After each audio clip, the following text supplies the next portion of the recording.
You have worked at this company for 6 years. You have never missed a deadline. Tonight, the email arrives at 6:47 p.m. after everyone with a say in the matter has already left the building, and it says your position has been eliminated, effective immediately. It offers you 2 weeks of pay to disappear quietly and a box for your desk that will arrive by courier sometime Thursday. Somewhere in the same building on a floor you have never been invited to, a man has one bad quarter and leaves with $11 million.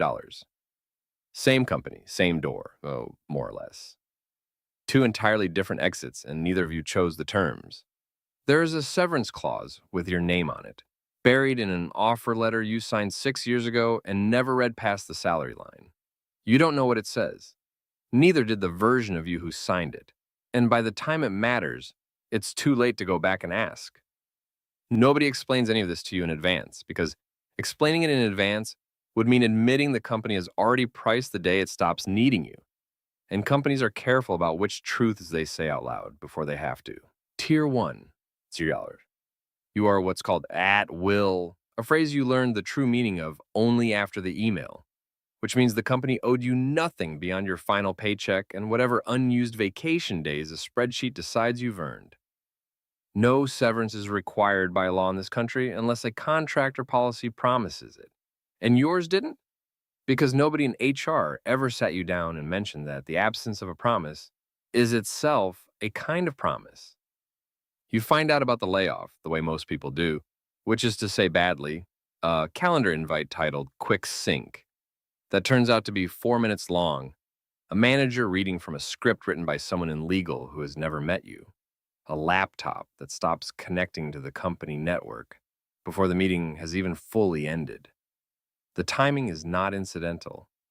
Companies learn, the way people learn, that grief is easier to manage in advance than in the room. Your coworker Priya gets the same email 9 minutes after you do. Same subject line, same courier promise, for a box that will hold 6 years of a life reduced to a stapler and 2 photographs. She has been here 4 years to your 6. And the math of that difference occupies her far more than it occupies anyone deciding the layoffs. Because to them, the list was a list.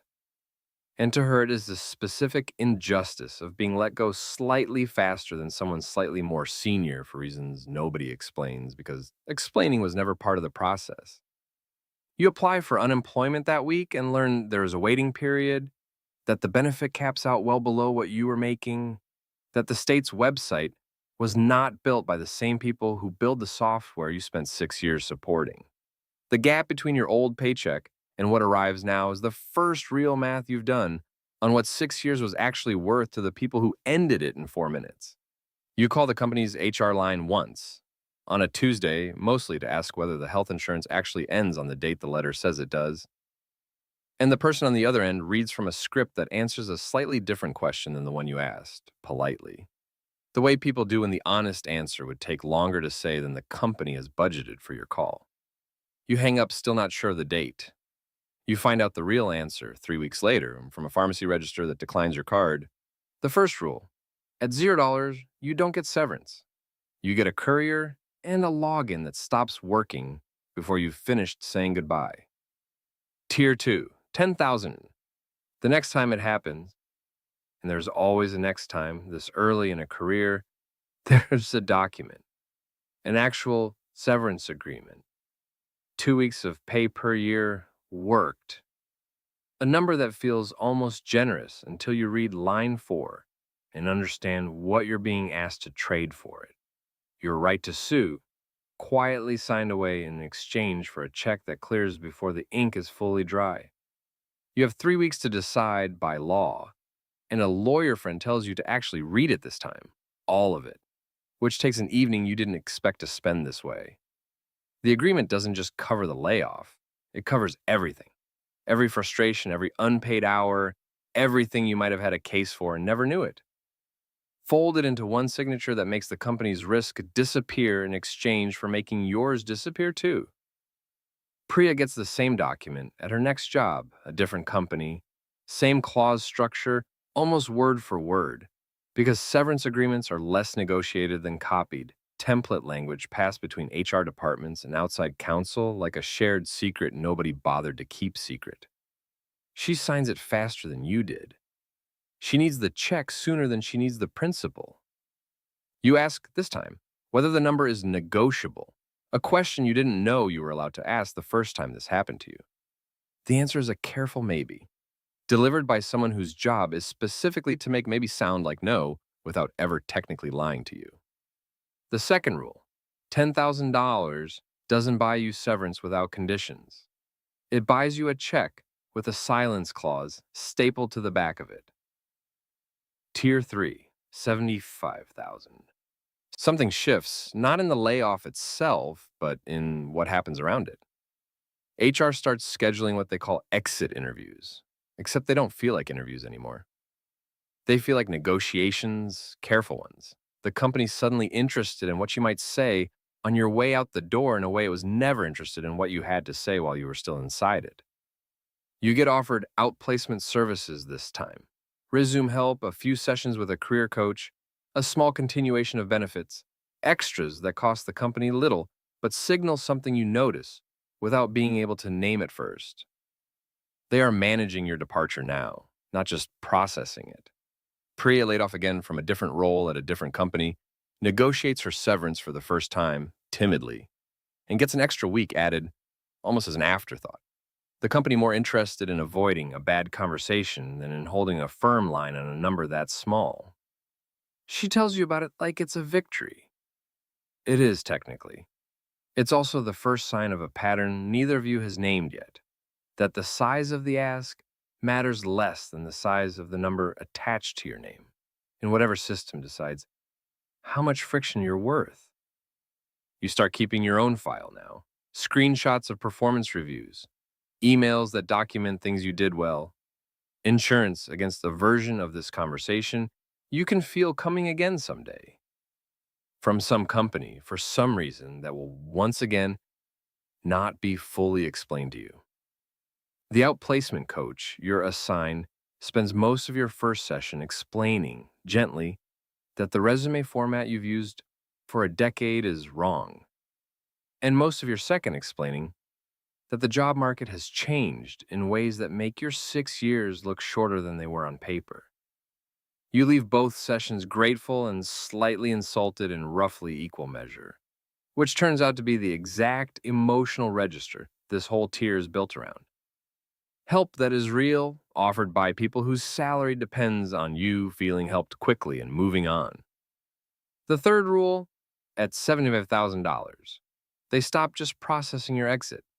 They start managing it, which is not the same as respecting it, but it isn't nothing either. Tier 4, $250,000. The document changes shape. Now there's a non-compete clause with actual teeth in it, a clause that didn't exist in your first two severance agreements because nobody thought you were worth restricting. 18 months, a defined radius of competitors, language that would have been laughable to attach to the version of you that got a 4-minute meeting and a courier box. You realize reading it that this is a strange kind of compliment disguised as a restriction. The company is worried enough about where you might go next that it's willing to pay you specifically to not go there, a fear it never had to manage. When your exit costed 2 weeks of pay and a login reset. Your severance number this time comes with real negotiation attached. A lawyer on the other side of the table who treats you as a cost to settle carefully rather than a headcount line to close quickly, and you notice the tone of every email change accordingly. More careful, more considered, drafted by someone who has clearly been told, this one matters. Priya calls you during this stretch, laid off again, still negotiating her severance number in hundreds instead of thousands, still signing agreements that don't mention non-competes because nobody has ever needed to restrict where she goes next. You don't say this out loud to her. It feels like something you shouldn't mention, the same way you never mention what your own non-compete costs the company to write. The fourth rule, $250,000, doesn't buy you a bigger severance number.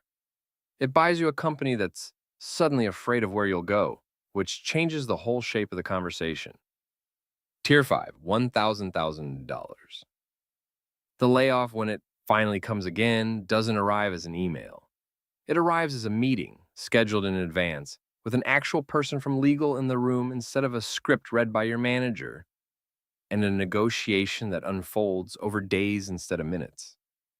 You bring your own lawyer this time, a first, and the company's lawyer treats the conversation less like damage control and more like an actual transaction between two parties who both have something to protect.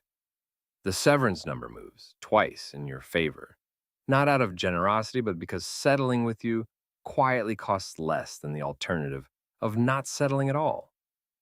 Priya's laid off again around this time, too, a fourth company in 9 years, and tells you over dinner about a severance conversation that lasted 4 minutes and ended with a document she signed without a lawyer, because a lawyer costs more than the improvement one might negotiate. You listen. You don't offer to pay for hers. It doesn't occur to either of you, in the moment, that this is the actual difference between your two lives now. Not the size of any single number, but who has access to someone whose entire job is protecting your interests in a room you'd otherwise sit in alone. Your own lawyer tells you afterward, almost as an aside, that the company's opening offer is never the real number, that it's built with room to move built into it on purpose. And you realize that the version of you at $0 never knew this, took the first number as the only number, because nobody in that 4 minute meeting was ever going to volunteer that there was more room in it. The fifth rule, at $1,000, the layoff stops being something that happens to you. It becomes something negotiated with you, which is a smaller difference than it sounds like and a much larger one than it feels like from the other side of that table. Tier 6, $10,000. The severance terms exist before the layoff does. They're written into your contract on the way in, not negotiated on the way out. Trigger clauses, defined multiples of salary, accelerated vesting on anything unvested, protections built in advance for an exit. Nobody has decided will happen yet. You read your own contract for the first time in years and find a clause that guarantees 18 months of pay and full benefit continuation if the company changes hands or your role is materially diminished, language a lawyer wrote specifically to protect you from something that hasn't happened and might never happen. The exact opposite of the silence you signed at $10,000 to make something that had already happened disappear quietly. Priya's fifth layoff happens this year, and you help her the way you can. Not with money, because that would change what it means between you, but with the actual language to use in an email, phrases that make an HR department take a request more seriously than the same request in her own words would have. It's a small thing. She gets an extra month. She tells you it felt like more than that. The sixth rule, at 10,000, severance stops being something you negotiate after the fact and becomes something written in advance, on the assumption that a version of you worth protecting is a version of you worth planning for before anything's gone wrong. Tier 7, 100 Ginjin and beyond. You are the one approving someone else's severance now. A routine document that crosses your desk with a number attached and a name you don't recognize.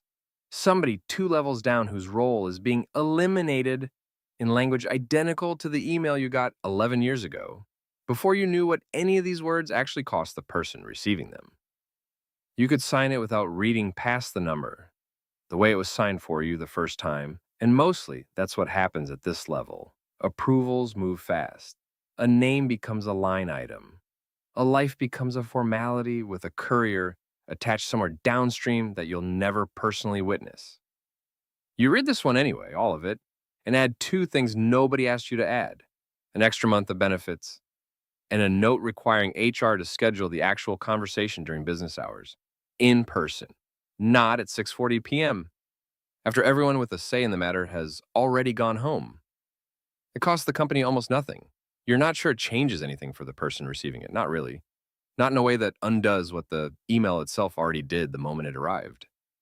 You think briefly about calling Priya to tell her about the note you added, and then you don't, because you're not sure what there would be to say to someone who's been on the other end of this 5 times that wouldn't sound, even now, like it was coming from very far away. The 7th rule, the ladder doesn't end with you approving someone else's severance. It ends with you deciding, whether the version of the email that reaches them looks anything like the one that once reached you. There's a severance clause with your name on it tonight, in a drawer, or a cloud folder, or a memory neither of you has fully let go of, written by someone who has never met you, describing exactly what your 6 years, or 4 years, or 11 were worth to a company that measured you the entire time in numbers you were never quite shown in full. You think the number was about your performance, your title, your value to the team? It wasn't, not really. It was about how much friction you were worth managing carefully and at every level of wealth, in every offer letter, on every desk. That's the only question that was ever actually being asked.